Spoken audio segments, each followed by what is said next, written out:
Welcome to Marketing Game Changer Secrets, where you will learn from one of the top leaders in the network marketing industry. Teresa Harding has grown her team to over millions of people. She's grown online, she's grown offline, she's grown organically, and she is ready to show you the secrets. She's ready to change the way you think. She truly cares about the success of her team and the people that she teaches. So get ready to learn the tips, tricks, and secrets that will allow you to grow a successful business in the 21st century.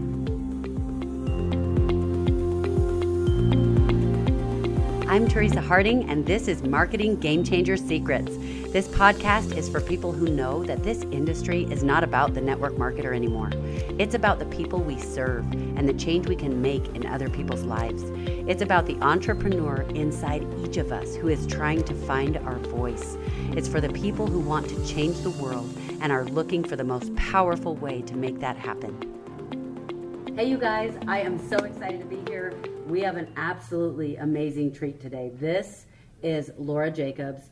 You just don't get in with Laura Jacobs. It is hard to have time with her, not because she doesn't have the time. She makes time for what she feels is important, but because her time is so valuable, people are seeking to be with her. So I just want to thank you, first of all, Laura, for being with us. Thanks I'm really for having excited. me. I'm so excited to spend time with you as well. Yes, we've been friends for a very long time now, probably over 10 years. Yeah, is that almost right? 11. Yeah, I met Teresa early August of 2008. So yeah, we've known each other for some time. Yeah, and back then she was already very sought after. For me to even get in with her was kind of a big deal.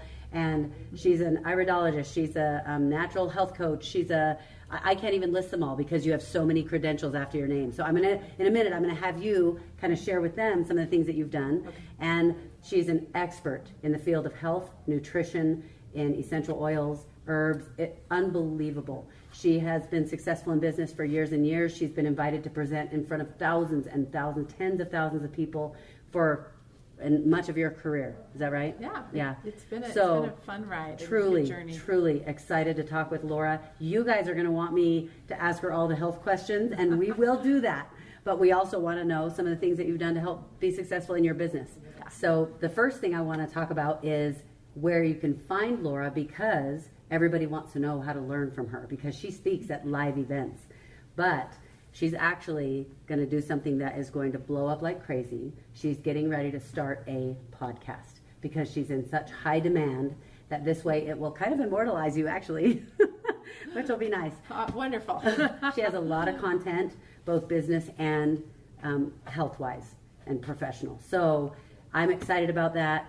She's going to be getting that ready, and it's going to launch, and people are going to go crazy. I mean, you can Google my name, and lots of people are watching videos and things that I've done. I'm definitely out there. Just Google in there. You're going to find all kinds of yummy conversations about business and products. And maybe some interviews, some different things. Yes, absolutely. Okay, good. Yeah, so look up Laura Jacobs, and thank you for coming on to our group right here. Yes. I'm really excited. So first of all, though, you are one of the most powerful people who really, truly do mindset in a way that just launches you forward, no matter what you do, truly. So the first thing I want to ask you is, bottom line is, you're so successful. What is it? Why are you successful? So a lot of people can't see themselves in this place of success. And we've both seen how, as we work with people, they hit kind of a lid when they're not really ready for the next level of success. You're so successful. Why? So in other words, how do you keep lifting your own lids? Right? Yes. Because we all have them, right? Exactly. We all have, because we don't know what we don't know, right? So everybody has limitations on their belief system just because they didn't know what was possible. Yeah. Maybe you didn't think you could part the Red Sea, right? That just wasn't on your radar. And yet we're parting Red Seas in our lives all the time. Yeah. So I think each of us have our own unique motives, values, or traits, strengths, and things that we would tap into.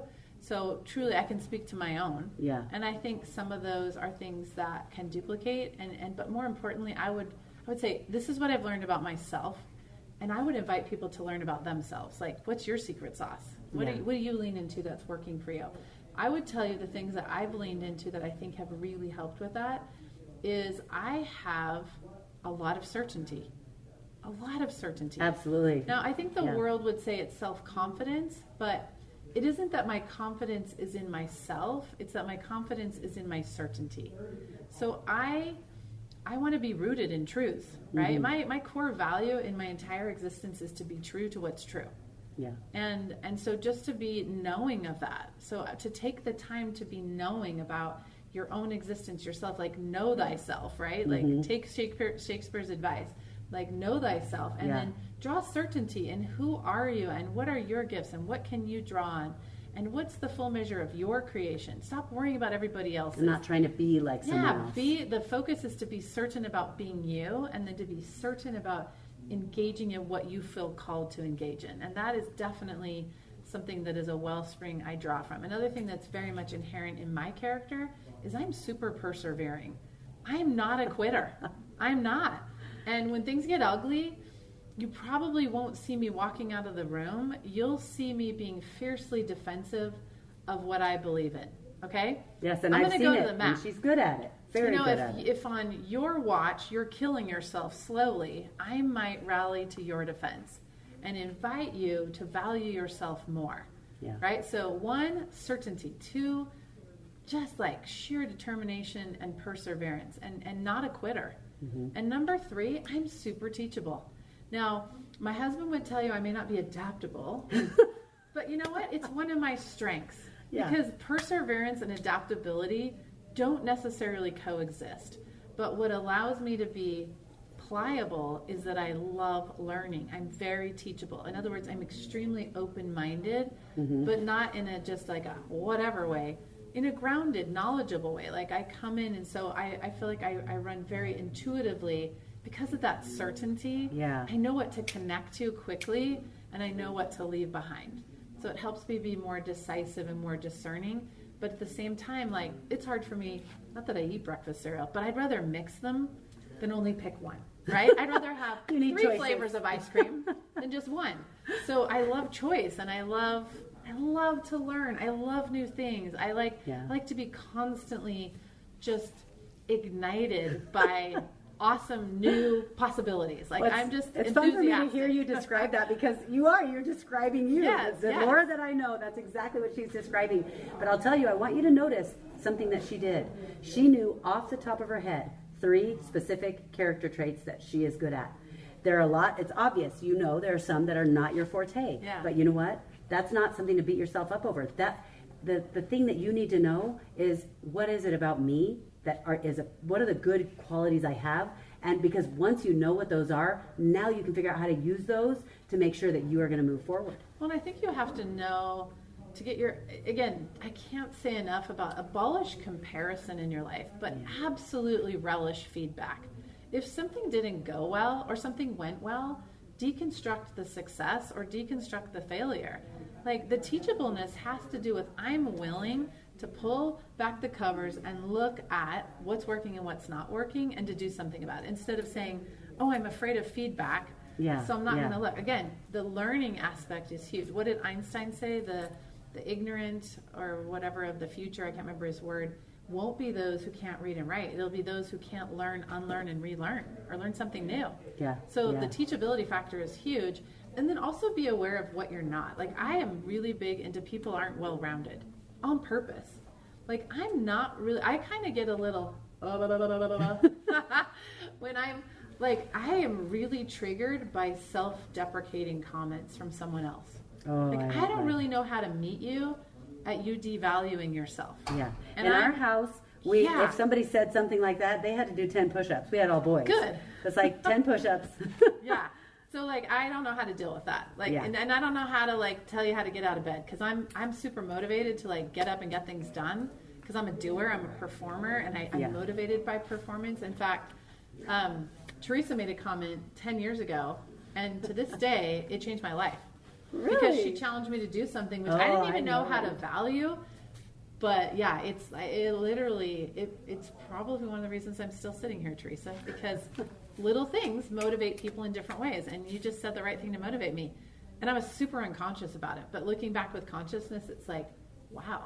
Yeah, I think we click on that level, because in some ways we're wired similarly that way, and it's also important in leadership to understand that other people are wired and motivated differently. And if I approach everything in my lane, not going to necessarily have a connection. So the next thing I want to ask, I think people will wonder, obviously, I mean, you've done a lot of work on yourself. You are really good and grounded with who you are. with what your qualities are. What's your take on personal development? Tell me what you think about personal development. Well, and I think I'm sort of a rebel, and I'm so obedient to the whole idea at the same time. It's natural for me to want to learn. Yeah. Right? And I want to learn on my own terms, and I want it to stay fun. And if you tell me I have to get up every morning at 6 a.m. and I have to do my personal development for 15 minutes, I'm probably going to be the first one to disobey. But I'm going to do it all the time. I'm personally developing. It's not a thing I do, it's the thing I am. And for me, I prefer it that way, that it's just a natural part of my existence. Yeah. Is that I'm constantly willing and open and desirous of becoming more of the full measure of my creation, not because I'm interested in a blown up ego. I really don't want to get stuck at that ceiling. And if you look at Maslow's hierarchy of needs, the fourth level is what he called self-esteem. It's what I call individualization. That when you feel like you belong, you start to want to become significant in your social community, whatever it is. Yeah. You need to be like, you want to become who you're supposed to be in that group. And you can get really stuck on being important and being you. And I'm just not motivated by that. I'm super motivated by actualizing my potential, my God-given, divinely wired potential for a greater cause. Like, I'm interested in answering the call and doing it with excellence, which requires that I can bring as much of myself to the table as possible. Yeah. And one of the things I've learned about you is it doesn't matter what the call is, if it's what you need to be doing, and it doesn't matter even if you have done it before or know how to do it. Your attitude is, and it actually doesn't even matter if I get paid for it, which is when you know you're leaning into your strengths. If it makes you stronger, then you're in your lane. Yeah. And that's like the thing that happened with Teresa and I, is she challenged me to be something. And I'm like, yeah, whatever. Like, why should I do that? And then just one weekend I did it, and I didn't even know you got paid for it. And it's been like one of the richest fruits that's ever been born. I told her, dude, you can do this. Yeah. You can do this. She didn't even know it was something that people were aiming for. And I said, this is what I want from you. You can do this. Well, and she said, I want the greatest number of these people on my team. And I'm like, yeah, whatever. I don't even know if I want to be on your team. That's sort of my attitude, right? But 2 weeks later, I found myself doing it. And Friday night, I was halfway to the goal, and I called her up, and I'm like, should I keep going? Because I really don't know what I'm doing. And she's like, yes, you should keep going. So I kept going, and I accomplished something so significant in a weekend. In fact, I don't think anyone's ever no one has ever done that. It was phenomenal. And the fruits that came from that, you know what was the greatest gift that you gave me? And the fact that I didn't know I got paid for it is actually a really cool. That's how pure my motives were, to just do it. And then, but the gift you gave me is what I accomplished became something to lose. And when you work really hard for something, and you see what it took to get there, and you're like, wow, I might want to maintain that. I might not want to go, whatever, I did it and let go and then come back and do it all over again. Yeah. I didn't want to do it all over again. And I thought, I should probably sustain this and grow it. So it's what kept me going. Right. And I'd like to say I thought that through ahead of time, and I knew exactly what I was doing. I just wanted to motivate her, and that was just a nice so in other words, you had no idea the significance. I didn't realize how much. Isn't that beautiful? I knew the significance of what it would do for you, but I didn't realize that second piece would happen. Yeah, who that knew? You would go, dude. Now I got to maintain. So now I'm driven to do this. And really, interestingly enough, for almost 11 years, I've told my story, and that's always been part of my story. Is someone challenged me to be something. I have no idea why I did it, because I didn't even care, or so I thought. Until recently, I was in a training, because just to close our personal development conversation, I still go to trainings all the time. And I read books every day. And I'm probably reading 3 at the same time, if not 5. One's probably on my Audible, one's on my bedside, one's in my travel bag. And different genres. I probably rarely finish any of them. I want to ask you a question about your business, because you are in a business that is a lot of people want to build. They see the dream, and you have grown a business of hundreds of thousands of people, you guys. This is huge. And so that's powerful.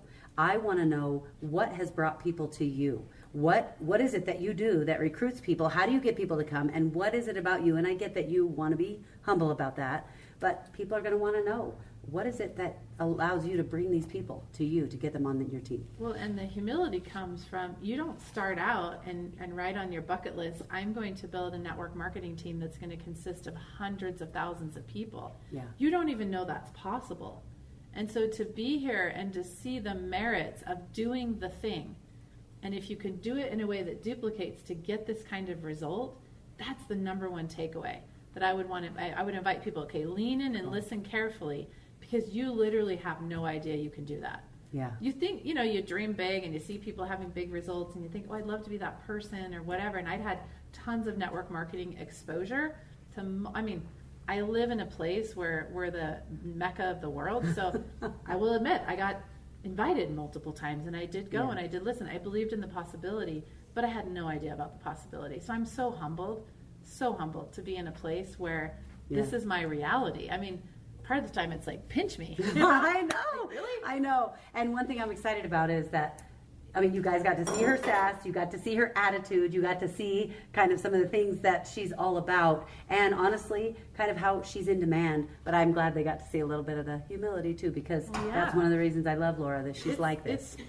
deep in who I am. I am humbled every day. I am overwhelmed every day with a sense of how blessed I am. And I take that very seriously. It's a stewardship. Yeah. It's a lot of people to have influence with. And I hold it in a great level of responsibility. Yeah, it's a beautiful responsibility. So how do they come to you? Like, so you don't know what you people? don't know. So it's okay. Like, be naive. This is what I teach my team all the time. When you're starting a business, and the person you're starting it with is a baby in the business. Even though I'd done network marketing and I'd done oils, I was still an infant in doTERRA. Yeah. A mature infant because of my background, but I was still an infant in doTERRA. And you just don't know what you don't know. And at the same time, I don't sit a 2-year-old down and talk to them about the details of dating. That's a conversation you have with a 16-year-old or whatever, right? That's a 16-year-old conversation. Yeah. The 2-year-old's not ready to hear it. So I'd rather meet you at the 2-year-old and tell you what I do want you to know, because it's how you get to the hundreds of thousands of people. Yeah. And it's simply this. You got to do the things. A truly committed and capable builder who's going to create qualified engagement is going to do what they're told. 2-year-olds need to do what they're told. Yeah. And if you're going to come in and like start reinventing the wheel and deviating from the norm, good luck. Because we've dialed this down to a perfect recipe of success. Yeah. Principle-based. I'm not talking about best practices. Yeah. There is a cake recipe, and you should frost your cake with you. But if you want to make a cake, you have to follow the recipe, or it's going to be like a souffle and it's going to fall, and then you're going to be one of those people who says, network marketing doesn't work. It's a scam. You and I are evidence that it absolutely does work, to blowing our own minds, let alone the people we've done this with. And so someone came in and invited me to do this. Natalie Goddard was my friend, my student, my client, and she came and invited me. Yeah. And when she invited me, I'm like, no, and no. No, thank you. Love you, but no. But something had told me to listen, so I did. And I heard the message, and Teresa presented the comp plan. I'm like, oh, it's another comp plan, and she's promising it pays better than any other one. They all promise that. I had a ton of apathy. But I'm going to tell you what I did right. Even though I didn't have the best of attitudes, I did what I was told. Now, here's the funny thing. That's true. Is my uplines were pretty new at this. Like I would say, they were doing it for 3 minutes, and I've been doing it for 13 years, whatever. Not really, but that was my sarcasm.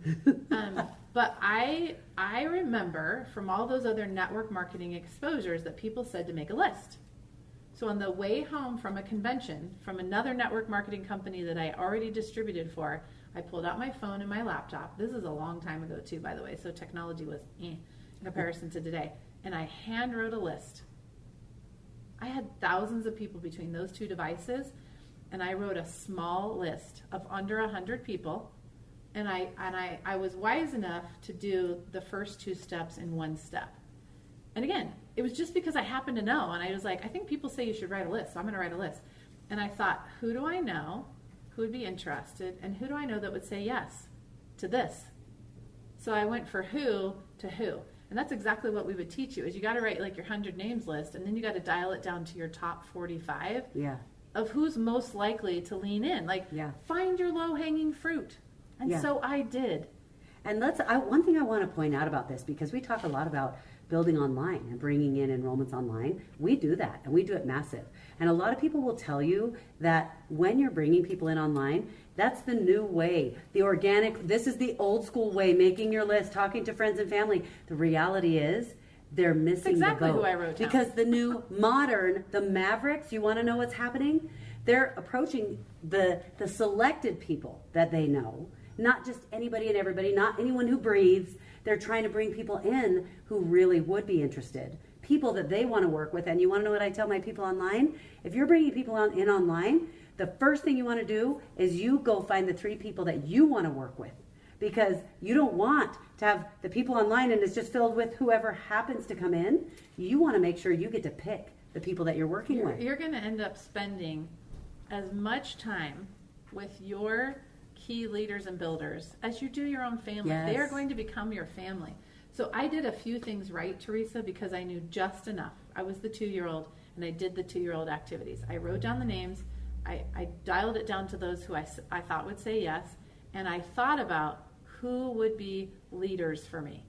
So I called up everybody to say, hey, I have a new offer, and here's why it's special to me. Here's why it's part of my mission and my purpose, and here's how it fits into the world of what I would think would serve all of us. And I had a really good pitch, and it was super simple, and I repeated it over and over again. But it was from my heart, and it lived for me. Mm-hmm. And it was sincere. It was based on my experience with my product. I used my product. I had smashing results. I had a story. I shared it. And it fit into and it became part of my purpose. And I'm like, here's what I want to do, and I want to do it with you. And I purposely called up leaders or builder potentials, and I purposely called customers. And what do you think made them select you? Say yes. Well, remember, I picked people, to the degree to which somebody knows, likes, and trusts you is the degree to which you say yes. So you could hear my story, and if I only told you my story inside of my company and you heard what I did in my first weekend, you'd be like, whoa! But you have to remember, I put in 12 years in my wellness center. And in relationships before that. And I didn't have you come do that presentation with me, but a lot of times someone should. I had no like and trust. Mm-hmm. I had both the trust and the credibility. You have to generally have credibility and respect and trust. So your typical person who's been doing oils or supplements or laundry soap or whatever for 5 minutes doesn't have credibility because their people know they've been doing it for 5 minutes. Yeah. So you need to bring someone with you who can give the groundedness to the conversation. That's why a 3-way is one of the most important strategies. I was my own 3-way. And again, I earned that. Yeah, you had already earned that. I had put in the time. I earned that. Yeah. Okay, so what about the person who brought you in? Why did you follow them? Was it the same 3 things? So you know what I love about the person who brought me in, and this is a really cool recruiting rule, is women actually tend to recruit down and men tend to recruit up. Women tend to get stuck in comparison and thinking less of themselves and just like, can I just invite you not to do that? That just doesn't serve. So what I love about my upline is she recruited up. You were her mentor. From paper to paper. I'm not talking human to human. I'm talking paper to paper. Owned a wellness center. Been doing network marketing for over a decade. Knows the product that she's selling inside and out. Understands comp plans. Has clientele. Has a following. Blah, blah, blah, blah, blah.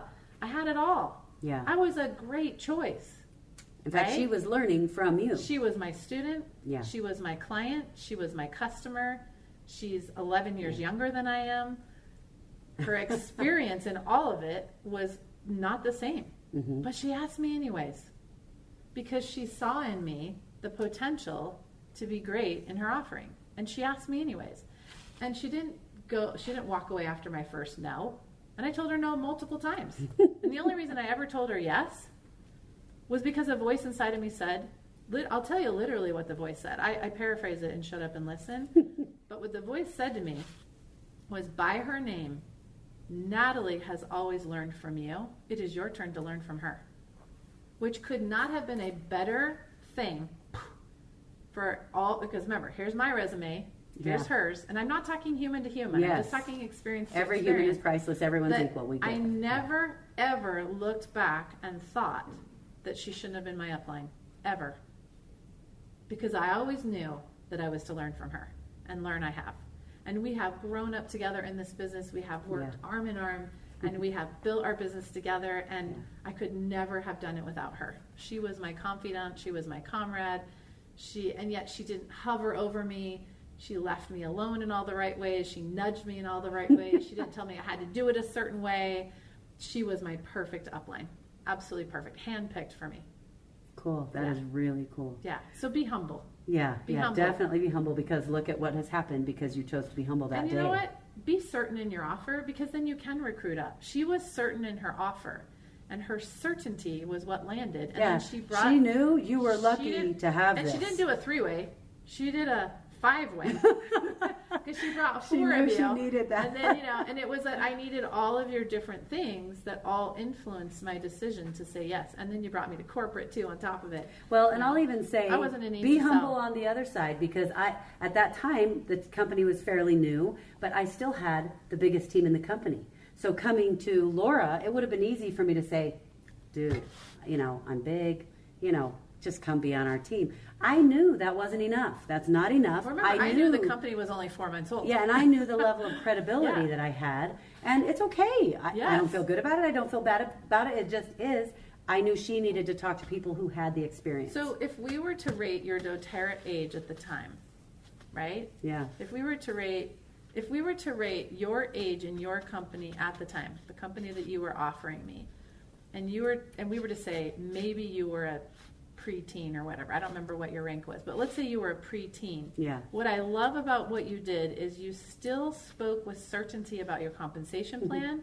You still said the thing to me that is why I'm here today. Like, she did what was age appropriate. She didn't have to be an adult in her business to still motivate me. Yeah. And so in recruiting, do not ever get stuck in this belief that when I know enough, and when I'm enough, and when I'm earning enough, and when I'm a rank, and then I can have influence on people. Hogwash.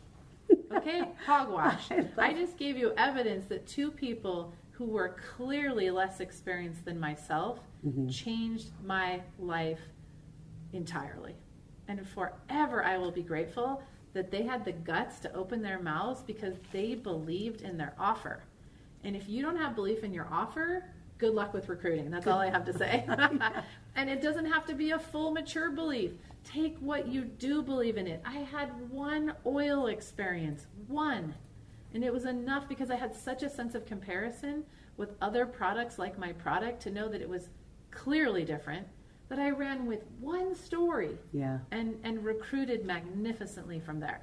That what you know is enough. It's the belief and the certainty with which you share it that will make all the difference. Okay, so I want to ask you a question. Now that you have this massive team, you've been able to train thousands and thousands of people. It might even be in the millions probably, but you have been able to watch closely all of these leaders. You've seen the ones that are more successful at recruiting specifically and ones that aren't as successful. Tell me, and I'm going to ask you to tell me 3 things, and she can totally disobey if she wants, which she might. 3 character traits or actions or something that these people do. If you could narrow it down, you know what? The ones who are the best at recruiting, this is what they do. Tell me what that is. Well, I'm going to keep it not even recruiting. It's because there's multiple aspects to a successful business. Again, we need commitment. But I want to know about bringing people in specifically. Okay, about recruiting. Yeah, if you're bringing people in, how do they, the people who recruiters, enroll people? Easy answer. This is a numbers game. And if you don't get in front of enough people, what you put in your pipe is what comes out. If you put a trickle in, don't be surprised when nothing's coming out. Yeah. If you put a little stream in, okay, you'll get a few drops out because it's statistics. It's 100 names, it's 45 who are ready for your message, it's 30 who will listen, it's half that will enroll, and then there's 1 to 5 builders that are going to come out of that 15 depending on the quality of your message and the quality of your group, of your social group, right? I love it. So it's a numbers game. Yeah. And if you aren't willing to work the numbers and get your message in front of enough people, good luck. That's true. Number 2, get good at your message. Yeah. You can blah and it'll kind of land. Just get better at it. There is a skills development to being able to craft your message in such a way that people react to it, right? Yeah. So absolutely. Get better at it. And again, you know enough to help somebody, so just engage, and then it's the action that will refine you. If you wait until you know enough, good luck. So just do it. You know what? This is do perfect. And you know what I love? This is how we're going to end this. Just get better at it, okay? The sass in me is coming out. You guys, you are better than you think that you are. You can do this. Just get better at it. You are practice. Enough. You practice. know enough people. Yes. You have enough with what you are. Is if you can deliver it from your heart with some certainty. So like, don't just blah out your first version. Like, sit down and practice it. Like, write it out a little bit. Say it in front of the mirror. Practice it in front of somebody. So you get a little bit smoother. It's not going to be perfect. It's going to be the 2-year-old version. Great. Yeah. It's beautiful. My husband and I sit around and hang out with 1, 2, 3, and 4-year-olds every weekend as grandparents. They're so entertaining. They're just magnificently themselves. There is something so wonderful about someone who is new and has this new excitement, and that they are so good at creating experiences for other people. When you get so good at what you're doing, you actually have to try not to be calculating about it. Yes. Because you have to, it's actually harder to be authentic the and better you are at it. Because you've done it so many times. But it's like you constantly got to rally your heart. It's easy to rally your heart. Yeah. And to just be like super enthusiastic and authentic about it I right out of the gates, and let that work for you. And then Yeah. go talk to your low-hanging fruit. There are people in your world who are praying you into their life, and the way you're going to deliver that message, just like my uplines did for me, it couldn't have been more perfect for me. And they didn't have to be any older or more mature or more polished. It was perfect. It was perfect. Thank you. That's a perfect end.